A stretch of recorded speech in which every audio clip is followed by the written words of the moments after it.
what a given scholar like myself has to say could be important, and maybe it isn't important. It could be important for 5 years, and then 5 years later another group of scholars comes along. I mean, there's new scholars every 5-10 years. And they have to make their name. So, for instance, what someone said in 1940, does anyone ever read what a scholar said in 1940? Rarely. I mean, occasionally there's a great scholar that everyone refers back to, okay, it's sort of like almost a primary source. But normally speaking, scholars, there are waves of scholarship. And each new wave sort of revises or changes or moves along from the previous wave. And in this subject, it's an endless process. Plus, the literature in this subject is vast. I mean, there's such a vast literature that you could spend your whole life, I'm talking about secondary literature, you could spend your whole life investigating. And to my mind, maybe sometimes never get to the end, and the law of diminishing returns, which is what happens to some people in graduate school.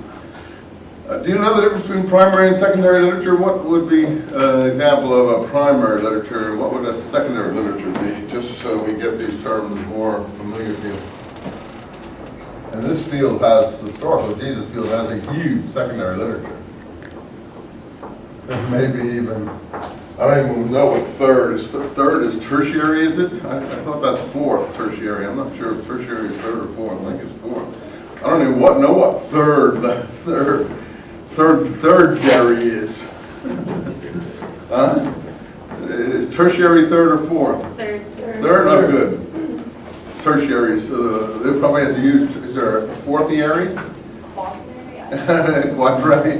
Quadrary? I don't know. Some of this is tertiary literature, I think. What's primary literature and secondary literature? Who can tell? Sources, literature. Would primary literature be like Josephus? Yeah, exactly. Primary literature is first sources, normally eyewitness sources. That's why you could have a tertiary literature here, because you could say secondary literature is church fathers, you know, who are much after the event and are already talking about these things as if it's, you know, something they're looking at themselves. Eusebius, for instance, is culling his sources. So, I mean, you wouldn't necessarily, you know, be restricted just to levels of sources, primary and secondary, but normally we bunch the church fathers under primary sources. Yeah. I would consider Paul primary. Oh, absolutely. However, when he talks about Jesus, it's secondary, isn't it? Because he's never met him. No, I mean, a primary source is not whether he met Jesus, because there's no primary sources for Jesus, because no one ever met him, and there was no tape recorder. So, I mean, that's, I think, besides the point. We can't speak of a primary source for Apollo or Osiris or one of these, you know, formidable but largely storied people of the ancient past. Most, even Socrates, we don't have a primary source for Socrates, because nothing Socrates ever said he wrote himself, but Plato wrote down what he said Socrates said, so that's a primary source. So Paul is writing down what he thinks Jesus said. So if you're talking about chronologically Paul as secondary, okay, that could be, but I think Paul's definitely primary source. No doubt of that. I don't know. Just, Well, he's secondary. these are artificial distinctions anyway. But go ahead. Go ahead. What's your point? I'd like to go back. Wait. I didn't finish his point. What was the point you wanted to finish up? I stopped. Okay, yeah. I'd like to go back to Eusebius for a minute. Do you see him, since he really wrote 400 years later, 300 years later. a history of the church by culling sources, as you say. And also inserting his own opinion here and there. So he's not a tertiary? Oh, well, a secondary? Well, yeah, theoretically he's a secondary source, but I'm saying we have, secondary sources are like scholars today, you know, that's what we normally call secondary sources. That's what I was getting at. I mean, there's a vast literature. You're going to call that tertiary literature? I mean, that we're getting really splitting hairs here. Usually we just call that all secondary literature, and so therefore you got to bump the church fathers up to a primary source. You know, I think, you know. rabbinic literature, primary source, even though it doesn't talk about these things necessarily directly, but indirectly there's echoes of these things. Josephus is certainly primary. Gospel's primary, even though the Gospels most people would consider secondary, in the sense that they were written at a later date by secondary people. But in fact, that's why Paul, most people would put primary. It's hard for people to understand that. The reason is because in most reasonable, and I say reasonable in quotes, one person, woman, man's reason is another man's insanity or poison. Look at what happened to the Pope the other day. I mean, I think the Pope actually made a very reasonable statement, even though he was provocative and purposefully so. I'm sure he was doing it on purpose. And it's about time someone stood up and say, "Hey, boys, if you're going to, if you're going to always want tolerance from everybody else, when are you going to show a little tolerance? And let's stop this one-sided game that's going on. You think you can just go around lopping people's heads off and, burning down this, burning down that, and then want us all to tolerate you, where you don't tolerate anybody, and you can make cartoons and say whatever you want." So the Pope politely was, giving them a jab in that area. And frankly, I think he was very brave to do that. And I'm taking my hat off to him, honestly. One of the few, I'm sure, who understands that he did it purposefully and bravely. And he did it with malice aforethought. He knew what he was doing. He's not a stupid person. He's a very intellectual man. He studies his sources, and he crafted it extremely well. I'm off subject, but on on it, it's best question. I'm off the subject, but he did it by quoting a Byzantine emperor of the 14th century. So therefore, if someone came back on him, he could say, well, that's not my view. It's just this Byzantine emperor. And in addition, it wasn't a Catholic source. It was a Greek Orthodox source. So he's doubly removed from it. He just said, here's what a Byzantine emperor of 14th century said. He said, this religion is, et cetera, et cetera, et cetera. I won't go to the negatives. But finally it said it believes that it can impose its will by violence. And then he picked up that theme and said, I don't think that interreligious discourse is helped by violence. And then, of course, the reaction was totally violent, which basically proved his point. But I think people in the modern world don't get what the situation really is. You're dealing with groups of people who have not separated church and state, as we think in the Western modern world it should be separated. So you're having a dialogue between groups of people who do not have their basic freedoms protected by separation of church and state, who are not permitted to say anything.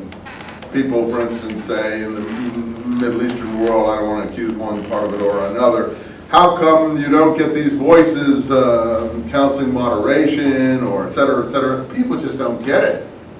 You can't counsel anything because your head can get lopped off. That's why. If you want to put your head on the line, you can counsel something. Otherwise, you're open to the extremist retribution, and there's no separation of church and state because no one's going to prosecute the extremist.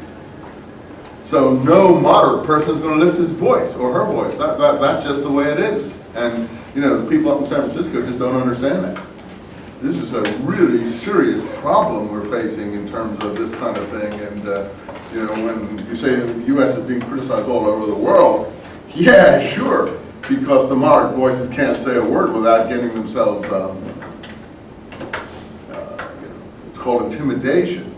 So if you really rock, they had a little bit of a free election, thank God, but you saw what that took to achieve. So yes, the Pope was extremely brave to come out like, I don't know why he did it. I think he just was fed up with the whole thing and decided to say something, but he put it in a very, very clever way. So I'm saying, how to get to that subject? One man's reason is another person's poison.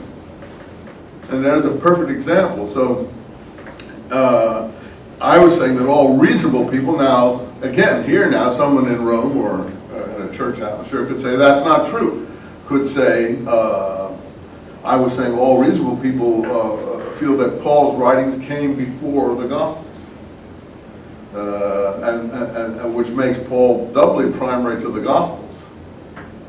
Chronologically, and if there's any dependency in the Gospels on Paul's writings, which is something I want to discuss in this class and have been trying to lay the groundwork to point out to you when we go through the Gospels, which is why I theoretically, a class like this should read Paul's letters completely. And that's another primary source that you should read if you want background, because how can you decide if there's any influence of Paul's letters on the Gospels if you haven't ever read Paul's letters? Am I making sense to you? How can you make that determination?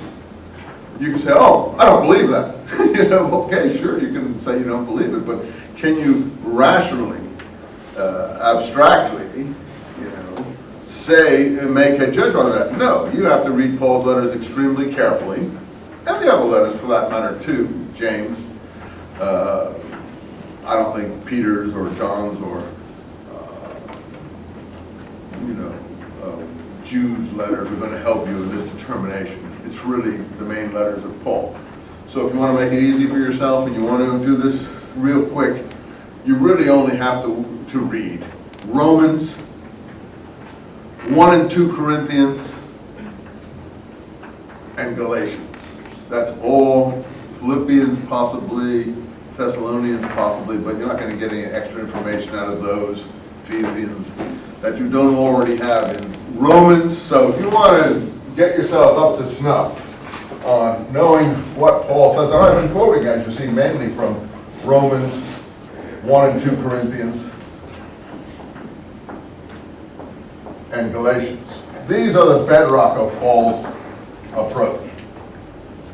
And even 2 Corinthians hasn't got that much in it that would add to the picture. So and even Romans more or less repeats in a more polite form what you get in 1 Corinthians and Galatians. So how do you know that? Well, if you read it like 100 times as I have, and I'm not saying that gives me any special privilege, but it's 100 times more than many of you guys. So that doesn't mean I know it better, because I may be prejudiced and warped. So someone, your preacher, could read it 100 times too. And someone else could read it 100 times. A Muslim who reads the Quran could read it 100 times. Which doesn't mean that the Muslim who reads the Quran is getting any objectivity. Normally what the person ends up doing is memorizing it all. So that's often what happens. So just because someone's read it 100 times, don't let them pull rank on you. I don't mean to pull rank, but still I have familiarity with it, perhaps beyond many of you, not all of you. So if you read it 5 times, you read Paul 5 times, and he deserves to be read at least 5 times, because he's a very clever writer, and extremely sophisticated in many ways. He's also very obvious sometimes, as I showed you. Some of his attitudes are very obvious. But he's very sophisticated and very deft in the way he makes his rhetorical constructions. So to really understand the kind of construction he's making, it takes more than a first reading to get at it. So I would say, if you want to really get at Paul for this purposes, read those 3 things, and you're well on your way. You don't have to read any of the other stuff. So what about Titus, Timothy? There's nothing in those letters that is anything new beyond what you're going to get in Paul. You say, well, aren't those Pauline letters? No, scholars don't think those are. Oh my God. Here, I'm going to turn off my phone. So I'll turn off. There it is. And I'm going to turn off the whole thing. Here we go. I never get calls from classes. There. Sorry, now I'm the offender, but it's gone now. That's one of the first times. But it was a good reminder. Yeah, I turned them off, right, yeah. I hope that these things can't affect I say if you have them up next to your ear, you're supposed to scramble your brain after a while. I hope if you have them in your pocket, they don't do other things to your privy parts and things like that. I haven't heard about that. If you have them in your pocket, do they affect your, not that it matters to me anymore, but I should think the rest of you should be careful on that score. Maybe you shouldn't carry them around in your pocket or something. Okay, getting back to this, the pastorals as they're called. some of the other letters are not considered to be written by Paul himself, but by a Pauline writer. And then there are letters like Ephesians, which are up in, people don't know. Philippians, I think Paul did write. And it's quite an interesting letter, but as I said, it doesn't really add anything new. Hebrews, people definitely know, is not written by Paul, but someone in the Pauline school of thought. So that's really way in another world, but very interesting letter, but it's not going to help with the historical Jesus question to any extent that I can see. Anyone else have a letter in mind that they want judgment on? So there are letters that scholars put in the middle questionable category, which would be all the pastorals that are more or less thought to be Pauline, but not written by Paul himself. Thessalonians, I think they think is written by Paul. Whether both are, I'm not sure, but I think they probably both are. Peter's letters, most don't think they're written by Peter. John, I don't think, which John? There's so many Johns, it's hard to say which John may or may not have written those. So again, is it the same as the author of the Apocalypse, or the Apostle John, or, you know, John of Ephesus? There's so many Johns, so that's a whole other question, so I can't even tell you what. James, it's very difficult to decide if that was written actually by James or someone in the Jamesian school, but for sure it's supposed to be James, the brother of Jesus, not James, the brother of John. For sure, James is supposed to be James, the brother of Jesus, and Jude is supposed to be Jude, the brother of James, which therefore makes him Jude, the so-called second brother of Jesus. So again, and Jude is very sort of just a short little sketch. So it's so opaque, it's almost hard to to pull anything out of Jude. But the main thing in Jude is the way he announced himself, Jude, the brother of James. You know the letter of Jude? And also the fact that he refers to things like Balaam, which are very important allusions. And in addition, he speaks to the Son of Man coming on the clouds of heaven with the myriads of his angels, which is also a very important allusion for Jesus speaks of that. James was supposed to have spoken of that in his last appearance before the crowd in the Eusebius sources and so on. So that the coming of the Son of Man. Well, let me just pick that out since I think I have it someplace. If I can pull it out of this bag of tricks here quickly. Can I insert a thought? Yeah, go on, sure. My wife is Burmese, and her brother calls me his brother, which is common in Burma. Could this be going on? Well, that's a long discussion. That's not something we could really talk about on one foot. I mean, I've written a whole book on that particular issue, but surely it could be going on. But on the other side of it,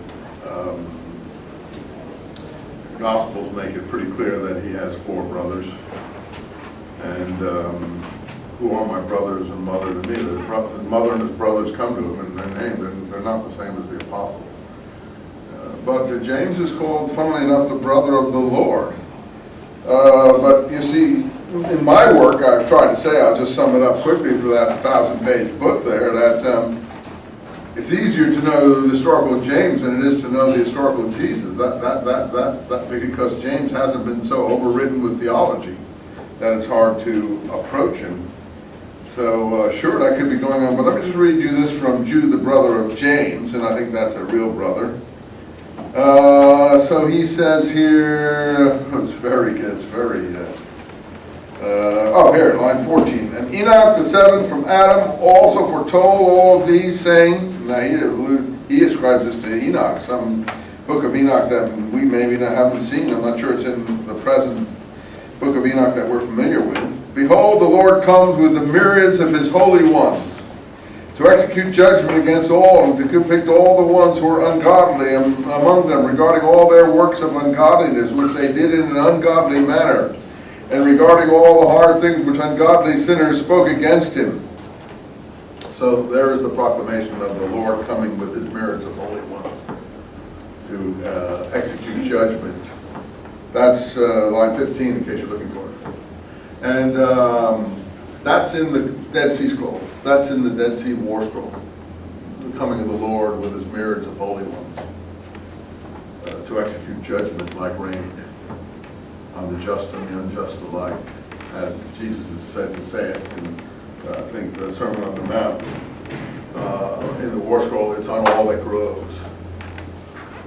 Twice in the Dead Sea War Scroll. So these are, sure, the Dead Sea Scrolls are primary sources.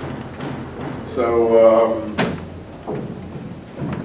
again, I'm just talking about the primary sources in the New Testament to, Book of Acts, I don't think will help you too much. That's already a conglomerate book, which is so difficult to understand. It would take a half a term for me to go through it with you and try to make sense out of it. You say, what do you mean? It's not a straightforward narrative? No, it's not a straightforward narrative at all. And the last part of it, if you know the Book of Acts at all, I'm giving you some extra information here for you to come to grips with this material, is what we call the we document. How many are familiar with the we document? What's the we document?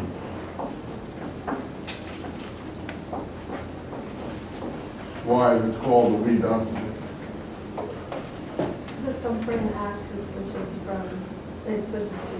Yeah, the narrative style switches from it, he, they, to we, I. It switches from what we call third person to first person. What did we just read that was in the first person, plural, singular? We is plural, I is singular. It's all very rational if you think about it. What did we just read you the other day? That was in the first person, plural. The pseudo-clementines. The pseudo-clementine recognitions that I read you was we went up to the Temple Mount, we saw our James do this, then we saw this. It was a report written supposedly by Clement, a 7-yearly report written by Clement to James as leader of the early church on things that he'd been doing over the last 7 years. So it is in the style of the we document in Acts, or vice versa. The we document in Acts is in the style of the pseudo-clementines. Because the whole of the pseudo-clementines are we. Either Peter or Clement reporting from travels abroad or travels along the coast of Lebanon and Asia Minor. So, anyway, this we document in Acts, if you know your Acts very well, and I know probably most of you don't, when does it intrude into the narrative? Anyone know? Because the first part of the narrative is all he, they. Yeah, when? What chapter? 14. Yeah, it's close, good. It's 15, end of chapter 15. When Paul crosses into Europe from Asia, like at the Hellespont, going into Thessalonica. After the so-called Jerusalem Council, when James sends down his rulings to oversee communities, which is in chapter 15, I think it's could even be chapter 16 that it starts. And from then on, it sort of goes back and forth. Some of it is we, some of it is he, they. And it's like two different manuscripts were spliced together at some point by somebody. But anyway, the material from 16 or late 15, early 16, I think it may be 16 to 10, is after Paul breaks with, or after rather Barnabas and who was the other one who went up to Jerusalem to complain? John Mark. After Paul breaks with Barnabas and Mark, and Paul says, I won't take this Mark with me on my travels anymore because he deserted our work in Pamphylia. If you know that passage, then it starts into the new document. You say, what's Eisenman talking about? Well, that's all in the book of Acts. Then it starts to become a narrative, and it changes tone. All the miraculous material drops out, all of the sort of supernatural things, and it just becomes a prosaic, we went here, we did this, we went here, we did this, we stopped here, we stopped there, we were afraid of this, we passed by this, we went up to here, we came back, and so on and so forth. Then Paul's arrest and some really interesting material about interviews, 5 chapters of interviews from about Acts 23 to Acts 28 or so, I don't have it right in front of me, of interviews with Roman governors and Herodian kings and queens, with whom he's on extremely intimate and congenial terms. They seem to like him, and he gets along with them, and he talks to them regularly, and they have a very good time with each other in terms of conviviality. Now, I have to submit, to me, that's very illustrative, because I can't think of the historical Jesus sitting on good terms with the Roman governor and the Herodian kings. You know, the historical Jesus, at the very least, seems to have been very leery and kept his mouth closed in their presence, and wasn't all chatty with them the way Paul is, and which shows me the difference between Paul and Jesus right off, in terms of figures, and in terms of approach, and in terms of what he's up to and where he's after. So those materials in the We document, which include a last confrontation with James in chapter 21. And there it's made very clear that, again, James is the leader of the early church, and it's not the other James. That James is already gone. James, the brother of John, is supposedly departed way back in chapter 13 or so, which I forget what chapter, but earlier.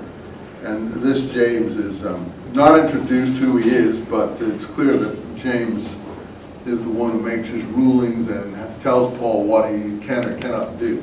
So once again, even in the second part of Acts, makes it clear that James is the leader of the early church. Now, I know those who are church members would not like that, and therefore we have a problem right there, the way a Muslim would react to what you say about their violence.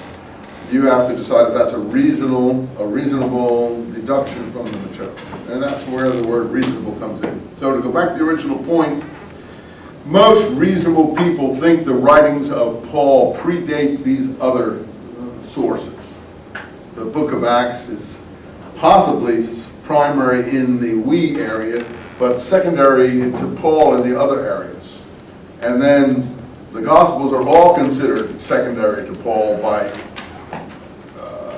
very objective-minded people who are not under some constraint of some kind, that is faith-wise.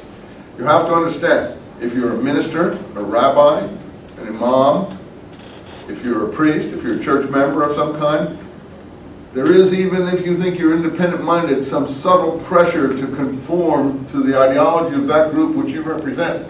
It's almost impossible for a person to escape that. Because that's where your allegiance is, and I hate to say it, that's where usually your salary is coming from. You know, I can't condemn the university system as a member of the university system. I have to support it. I believe it. I wouldn't be here if I didn't. My salary comes from the state of California, the university system. I think the university system is above all other systems. Because I think people are supposed to be exercise their free mind there. So I have a prejudice in favor of Descartes and Newton and people who created the university system. Everyone else probably has a prejudice too. So you, the student, have to decide now, when you weigh someone's view, is that person under constraint? And I think a lot of people you'll find are under constraint. And I may be under constraint too. You'll have to decide if you're under constraint, if that person, if they're under constraint, then it's not a totally free view or an evaluation of the evidence before it.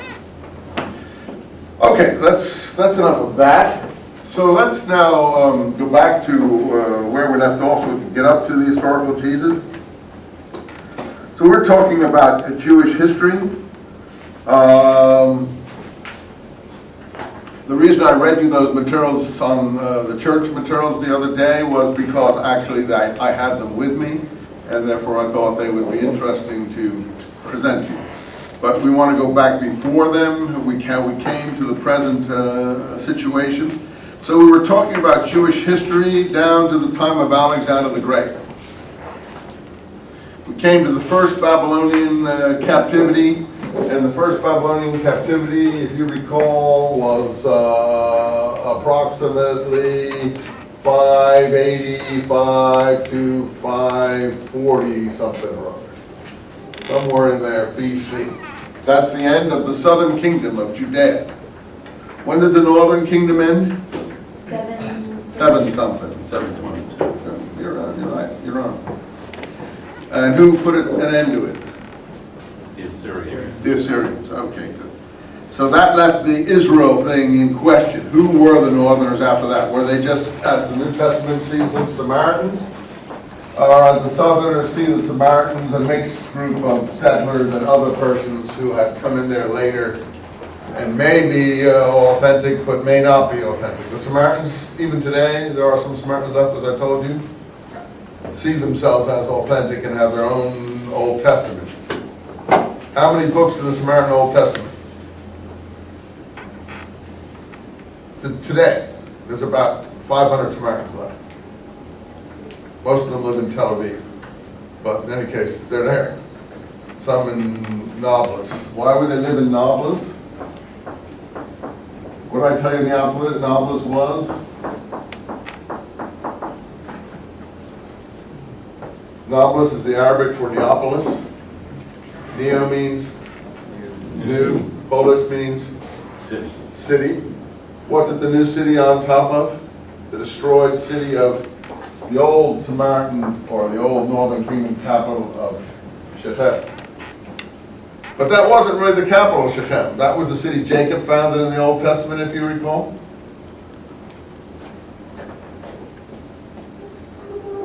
Here's Palestine, okay. Israel, whatever you want to call it. Jerusalem here. Bethel, which is this northern shrine here. Shechem here.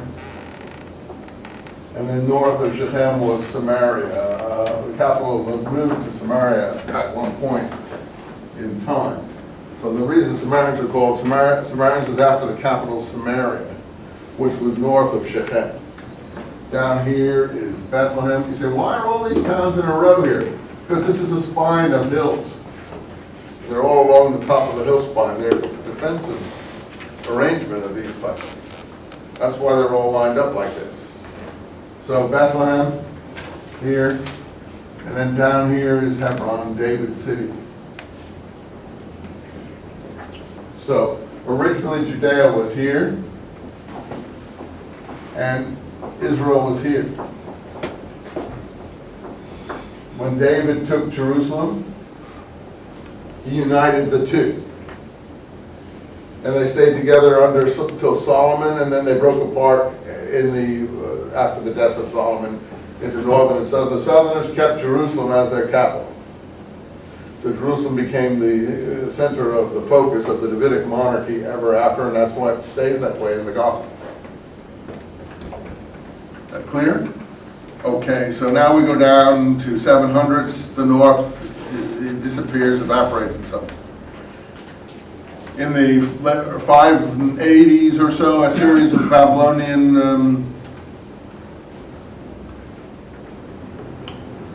incursions ends up finally with the destruction of the temple. What temple is that? The first temple, Solomonic temple. So how long did it go? Oh, from about 1000 to 585. 400 some odd years. Then there's an interregnum. 540, the first returnees come back. How come the first returnees start coming back? It's in the book of Isaiah. How many have read the book of Isaiah? Scholars divide Isaiah up into how many parts? 3 parts usually, but the two main parts. What are the 2 main parts? First and second Isaiah. Well, the first part is a big... Pre-exilic and then post-exilic. It's a big conglomeration of stuff for about 30 chapters, 35 chapters, and then there's some historical material in there, which overlaps material in the book of Kings. If you look at Isaiah very carefully, there's prophetical material which relates to the 700 BC period. Then suddenly there's historical material which has to do with Isaiah having arguments with King Hezekiah or somebody. You can look at myself, I think it's chapter 36 to 40. And then suddenly new material comes, the material we all love, the material you always hear in the Hallelujah chorus. You know, comfort ye, my people. I could even sing the Hallelujah chorus to you with all that biblical material that Handel put into it. He took all that out of Isaiah and made it something that we all are greatly beloved and care about. The problem is, for the Handel's Hallelujah chorus, the way we who are, again, under authority, we are under authority most of it, even if we think we aren't. What we've heard is under authority because we've heard the authoritative view. What we hear in comfort ye my people is the reinterpretation of that material after the Christian episode.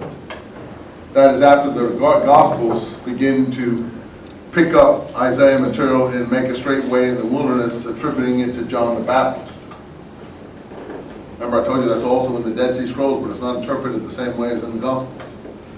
Make a straight way in the wilderness in the Dead Sea Scrolls is make a straight way for the study of Torah. And that's not going to blow anyone's mind or make anyone go tomorrow to jump into the River Jordan and await the rapture. You know, it's pretty prosaic, but it's still it's still an interpretation of Isaiah 43. The point Isaiah 43 sees him making is, comfort ye, my people, your time of trial is done, make straight way in the wilderness, wrap up the hills, for a path for the people to return from the captivity. That seems to be what Isaiah is saying in chapter 40, within the context of those historical events there. But that's reinterpreted to mean the coming of Jesus 500 years later. It's reinterpreted in the way we all are familiar with it in the music that we hear and so on. And you say, well, that's what it meant. No, we don't know that. You have to decide that. You have to look at the material yourself and make the determination if that's what Isaiah really originally meant, or if that's a reinterpretation of the passage along with what later people thought it should or could or might or ought to have meant, or what they wanted it to mean, or how they used it. Even the scroll material doesn't mean that's what it meant. Follow me? So again, all this has to do with getting familiar with the sources. So you can't even make an evaluation, make a straight way in the wilderness and so on. Does that mean the coming of Jesus as it's presented in the gospel? So is that an historical passage? Is that the way John used that material? Again, once again, all this depends on your enlarging your background. So what happens? You say, well, look, how am I going to do this work if I don't have this background? Well, anything I mention that you don't know, you should go maybe and read. You don't go over the head with a whip. If you don't know Isaiah and you don't know the difference between chapter 40 in Isaiah and chapter 36, what should you do? Go and read it. That's how you get smart. And not depend on other people's views. So you don't want to depend on my view, or your dad's view, or your mom, or your church, or your friend, or whoever, your minister, your rabbi, whatever. You want to depend on your own view. So you hear something you've not done, go do it, and then make your own view.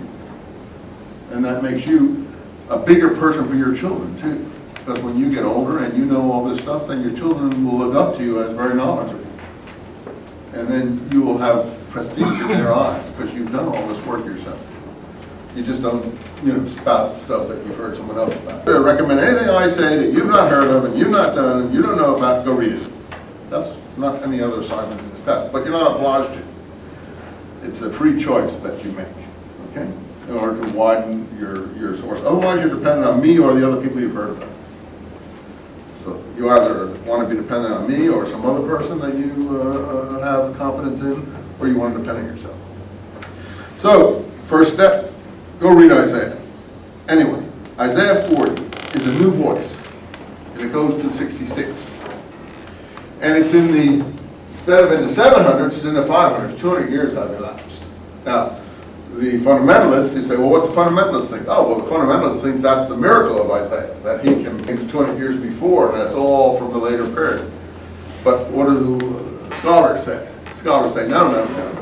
Someone tacked new material onto Isaiah who wanted to get the prestige of Isaiah and wanted it to be read under the name of Isaiah. So what does the new material in Isaiah say? The new material is the most beautiful material, but what most people miss is that what it is proclaiming may not be Jesus Christ the Messiah. It may be, and you'll have to decide that for yourself.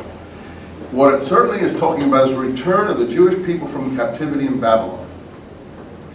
Not only is it talking about that, it seems to be the actual instrument involved in producing the return. Why is the instrument involved in producing the return? Because Isaiah at one point says, you, Cyrus, will accomplish you, Cyrus, my Messiah, my anointed one, says Messiah, will accomplish my whole purpose. It has God saying that in this material. Are you following me? So who's Cyrus? This tells you the political situation. What's happening? He was the Persian emperor that took over Babylonia. Persian king, and then it really greets him. The conqueror from the east is going to break down the prison walls. It loves Cyrus. And it greets him with tremendous flattery. And in return, it quotes Cyrus as saying, okay, you Jewish people, I recognize you. And of the temple I say, let it be rebuilt. And it actually incorporates Cyrus's words to the Jews to go back to their own country and rebuild their temple to a certain extent in honor of him. Since their God is presented in Isaiah as having anticipated Cyrus's coming. So they said, yeah, hey Cyrus, our prophet 200 years ago, who we tacked this onto, but you don't know that. They predicted you. Not only did they predict you, they called you by name. And said you were going to come and do all these great things. And Cyrus said, oh, great. Did they do that? Well, your people are great. Go on back home and rebuild your temple. You know, and that's all in Isaiah. Most people only look for Jesus in Isaiah. No, don't just look for Jesus in Isaiah. Read Isaiah for what he's saying and see the two parts. How many have done that? Well, you're cheating. You're a ringer. So you're out. You're not fair. We're talking about anyone else. So, okay, we're all on wrestlers in the same boat. But he's got 40 years on most of you guys, so, you know, he should have read it, you know. Maybe more. No, 40 years. We'll give you 40 years. So, you know, you've had more time than these guys to do all that. So, don't listen to this guy over here. He's a ringer. I was in the Army He's for a just while, here. nothing else. He's just here for entertainment purposes. So, you know, just don't worry about it. You guys are the ones that are, you know, in the fire here. We got your feet to the fire. Okay, I hope that will encourage you to read Isaiah. How many will that, what I just said, encourage them to take a look at Isaiah sometime for themselves? I hope it does. I hope it does. Isaiah's great. And probably the greatest literature ever written, in my personal view. I believe Isaiah and Ezekiel, some of the Jewish prophets, are some of the greatest literature ever written, which is why I think they've been so successful in their influence and longevity, and will continue, good or bad, unfortunately, for all of us long after we're all gone. So we'll all be gone, but Isaiah will be marching on. I mean, even that stuff from the Battle of the Republic is taken out of Isaiah. What is it? I have seen him in his terrible swift sword and trampling out the grapes of wrath. All that's from Isaiah. Just all of it, almost word for word, is out of Isaiah. Imagery from Isaiah. Trampling out the vintage where the grapes of wrath are stored. Bam, bam, bam, bam, bam, bam.